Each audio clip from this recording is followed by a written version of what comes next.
57-58 Mercedes, que parte también de la favorita con la placentina, con el vaquero que la tenemos por ahí también, a Lidia de la Calle, que el año pasado vencía en el 10K, que se redució al 21, los favoritos femeninos, el masculino ahí tenemos a Carrasco, tenemos también a Román, a Ricardo, entre los favoritos. Vamos a esperar que nos dé Laura después en el ok, cuando sale el comienzo. Mucha suerte a todos y a todas. Disfrutar del día, como decíamos, espectacular. El terreno, el otoño en su punto álgido, con las gargantas también, con el agua de las últimas lluvias. Vais a disfrutar de un paisaje espectacular.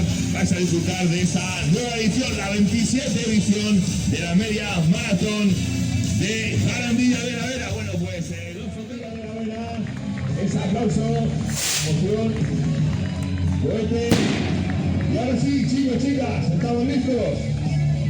Nos vamos en 10, 9, 8, 7, 6, 5, 4, 3, 2, 1. Y la media maratón de montaña de Jarandilla de la Vera, ya saben, 1 hora 18:49, tiempo récord, 1 hora 22.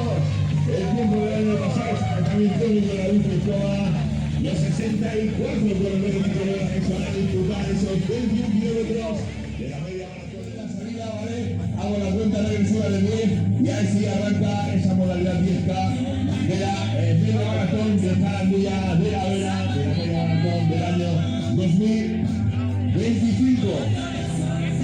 El cohete no es la salida, ¿ok? No pongáis nerviosos. Arranca el cohete, arranca. Ahí sí. Bueno, y ahora sí, nos vamos en 5, 4, 3, 2, 1 y arranca. El 10K arranca ese cajón de gente feliz. Nos vemos aquí en Venga, Dani. Ánimo. Os esperamos aquí a la vuelta, ya sabéis, 42 minutos el tiempo del año pasado.